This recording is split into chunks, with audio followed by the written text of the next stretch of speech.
Hello class 11, welcome to your online education class.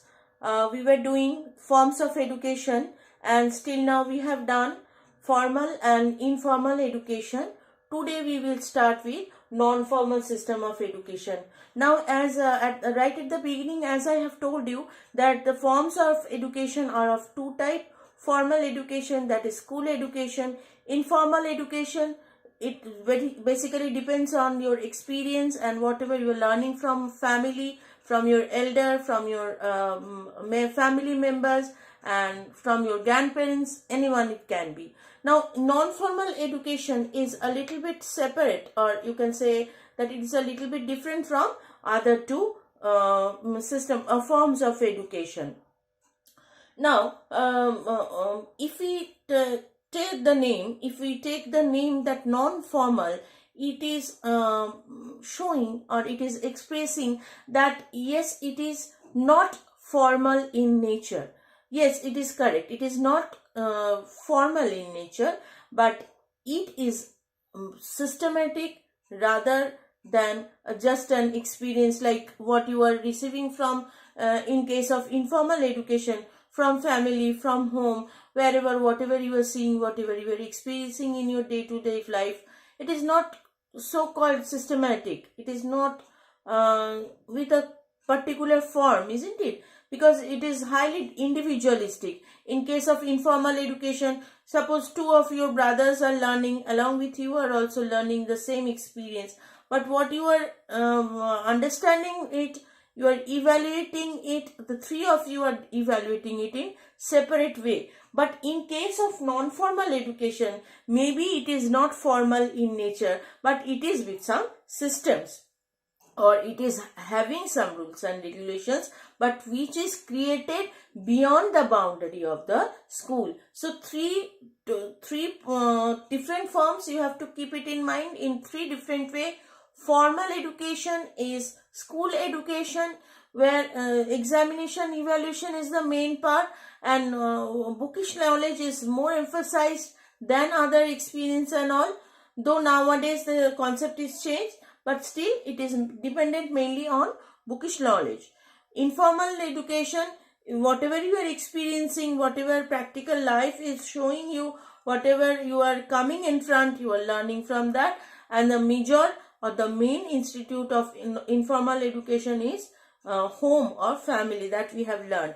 Today we will learn about non-formal education. So before going to the details, characteristics and all, let's discuss the definition which is written in the book. You can find it in the page. Let me tell it to you. The page is 145. Page 145. J.P. Nayak. He has explained, non-formal education differs from formal education in the sense that it takes place outside the formal school system. Just now I was telling that what is the main difference between the formal and the non-formal education. Formal education, as we know, it is being conducted in the school, but in case of non-formal education, it is occurring outside the boundary, sense that it takes place outside the formal school system. So it is easily understandable that whatever non-formal education we are getting, it is occurring beyond the boundary of the school. It is occurring out of the school premises, isn't it?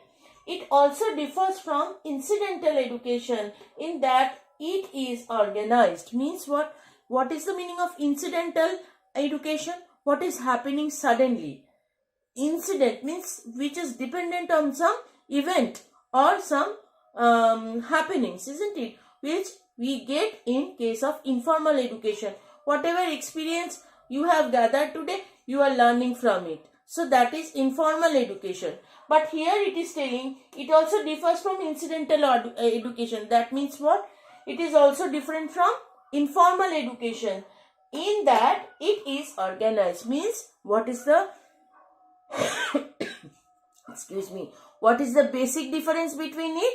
That it is different from informal education in the sense that it is a little bit organized. Now what example I can give? Suppose in a club or a group of people, those who have taken initiative of teaching classes, not educational classes, but like drawing class or music class or any drama teaching class. They have many play groups, you can see that the theater groups and the drama groups are there, those who are teaching, and they are doing it informally with the help of a club, or